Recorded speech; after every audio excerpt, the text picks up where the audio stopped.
ওকে, তো আজকের এই ভিডিওতে আমি আপনাদের একদম প্র্যাকটিক্যালি প্রুফ সহকারে দেখিয়ে দিব যে আপনার ইউটিউব ভিডিওর মধ্যে যদি কপিরাইট ক্লেম থাকে তাহলে 2022 সালে আপনার ইউটিউব চ্যানেলটা মনিটাইজেশন পাবে কি না।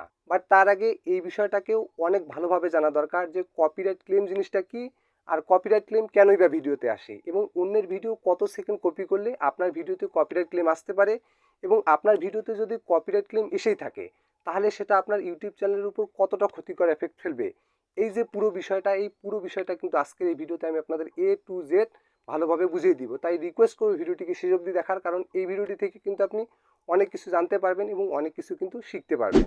তো প্রথম স্টেপটি দিয়ে ভিডিওটি শুরু করি যে কপিরাইট ক্লেম জিনিসটা কি আর কপিরাইট ক্লেম কেনই বা ভিডিওতে আসে।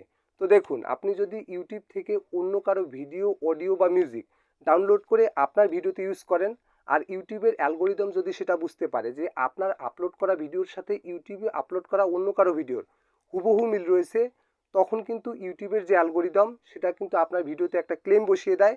আর মেনলি সেটাই হচ্ছে কপিরাইট ক্লেম। আর এই ক্লেমটা কিন্তু মানুষ নিজে থেকে দেয় না, ইউটিউবের রোবোটিক সিস্টেম যদি এটা বুঝতে পারে যে ইউটিউবে আপলোড করা অন্য কারো ভিডিওর সাথে আপনার ভিডিওর একদম হুবহু মিল রয়েছে, তখন কিন্তু ইউটিউবের অ্যালগোরিদম আপনার ভিডিওতে একটা কপিরাইট ক্লেম বসিয়ে দেয়। তো এরপর অনেকের মনে একটা প্রশ্ন থাকে যে ভাই, কত সেকেন্ড অন্যের ভিডিও কপি করলে ভিডিওতে কপিরাইট ক্লেম আসবে না। তো এই বিষয়টার উত্তর একদম অনেক সিম্পল। তো ভাই দেখুন, আপনি অন্যের ভিডিও 10 সেকেন্ড, 20 সেকেন্ড বা 30 সেকেন্ড যত সেকেন্ডই কপি করুন না কেন, ইউটিউবের অ্যালগোরিদম যদি সেটা বুঝতে পারে তবেই কিন্তু আপনার ভিডিওতে কপিরাইট ক্লেম আসবে। আর ইউটিউবের অ্যালগোরিদম যদি সেটা বুঝতে না পারে, সেক্ষেত্রে তো আপনার ভিডিওতে কপিরাইট ক্লেম আসবে না। কারণ যদি আপনি কারো ভিডিও কপি করেন, হতে পারে সেটা 2 সেকেন্ডও যদি আপনি কপি করেন, যদি সেটা ইউটিউবের অ্যালগোরিদম বুঝতে পারে যে ওই ভিডিওর সাথে আপনার ভিডিওর হুবহু মিল রয়েছে, তবেই কিন্তু আপনার ভিডিওতে কপিরাইট ক্লেম দেওয়া হবে। এবং এর পরের যে প্রশ্নটা, আপনার ভিডিওতে যদি কপিরাইট ক্লেম এসে থাকে তাহলে সেটা আপনার ইউটিউব চ্যানেলের উপর খারাপ প্রভাব ফেলবে কি। তো এই বিষয়টাকে আমি আপনাদের একদম পরিষ্কারভাবে দেখিয়ে দিতে চাই।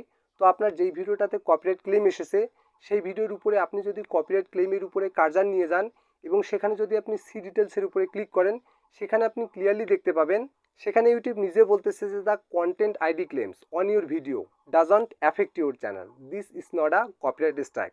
অর্থাৎ আপনার ভিডিওতে যদি কপিরাইট স্ট্রাইক আসতো তাহলে সেটা আপনার চ্যানেলের উপর একটা ক্ষতিকর প্রভাব ফেলতো এবং আপনার চ্যানেলের যে রিচ সেটা কিন্তু ডাউন হয়ে যেত। বাট এটা তো একটা কপিরাইট ক্লেম, এর জন্য কিন্তু আপনার চ্যানেলের মধ্যে কোনো প্রকারের কোনো রকমের কোনো সমস্যা হবে না বা কোনো প্রকারের কোনো খারাপ এফেক্ট পড়বে না। আশা করি বিষয়গুলোকে একদম ক্লিয়ারলি বোঝা গেছে। তো এর পরের যে প্রশ্নটা, আপনার ভিডিওতে যদি কপিরাইট ক্লেম এসে থাকে তাহলে 2022 সালে আপনার ইউটিউব চ্যানেলটা মনিটাইজেশন পাবে কিনা। তো এই বিষয়টাকে আমি আপনাদের একদম পরিষ্কারভাবে দেখিয়ে দিতে চাই। তো দেখুন, আমি যখন আমার ইউটিউব চ্যানেল থেকে মনিটাইজেশনের জন্য অ্যাপ্লাই করতে যাই, তখন কিন্তু আমার একটা ইউটিউব ভিডিওর মধ্যে কপিরাইট ক্লেম ছিল।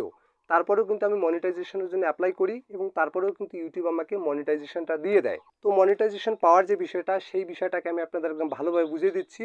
তো দেখুন, আপনি যদি আপনার ইউটিউব চ্যানেলের মধ্যে 50টা ভিডিও আপলোড করেন এবং ওই 50টা ভিডিওর মধ্যে যদি 40টা ভিডিওতেও কপিরাইট ক্লেম আসে, তারপরেও কিন্তু আপনার যে ইউটিউব চ্যানেলটা সেই ইউটিউব চ্যানেলটা কিন্তু মনিটাইজড হবে। কারণ আপনি যখন আপনার ইউটিউব চ্যানেলটাকে মনিটাইজেশনের জন্য আবেদন করবেন, ইউটিউব টিম যখন আপনার চ্যানেলটাকে চেক করে দেখবে, শুধু যদি তারা এটা বুঝতে পারে যে এই চ্যানেলের ভিতরে সত্যি একজন সঠিকভাবে কাজ করতেছে এবং আপনি আপনার ভিডিওগুলোর মধ্যে একটা ক্রিয়েটিভিটিকে শো করাচ্ছেন, তাহলে শিওর থাকেন আপনার ভিডিওতে যদি হাজারো কপিরাইট ক্লেম আসে, তারপরেও কিন্তু আপনার যে চ্যানেলটা সেই চ্যানেলটা কিন্তু মনিটাইজড হবেই হবে। এটা 100% গ্যারান্টেড। এবং কপিরাইট ক্লেমের ভিতরে আরও একটা বিষয় থাকে, এই বিষয়টাকেও আমি আপনাদের একদম ভালোভাবে বুঝিয়ে দিচ্ছি। তো দেখুন, আপনার যেই ভিডিওটাতে কপিরাইট ক্লেম এসেছে সেই ভিডিওটাকে কিন্তু আপনি নিজে থেকে মনিটাইজ করতে পারবেন না এবং ওই ভিডিও থেকে কিন্তু আপনি কোনো প্রকারের ইনকাম করতে পারবেন না।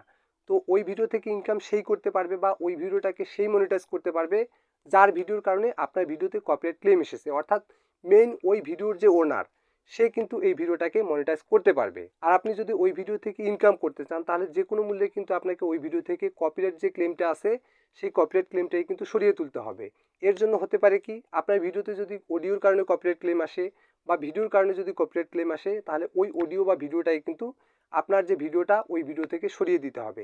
সেক্ষেত্রে কিন্তু আপনার ভিডিও থেকে কপিরাইট ক্লেমটা চলে যাবে এবং আপনি আপনার ভিডিওটাই কিন্তু নিজে থেকে মনিটাইজ করতে পারবেন এবং নিজে থেকে কিন্তু ইনকাম যে থাকবে এই ইনকামটাও কিন্তু নিতে পারবেন। তো এই ছিল কপিরাইট ক্লেমের মধ্যে কমপ্লিট একটা বিষয়। তো ভিডিওটি যদি আপনার ভালো লেগে থাকে তাহলে ভিডিওটিতে একটি লাইক করবেন, আর চ্যানেলে নতুন হয়ে থাকলে চ্যানেলটিকে সাবস্ক্রাইব করবেন। Till then, take care and stay safe.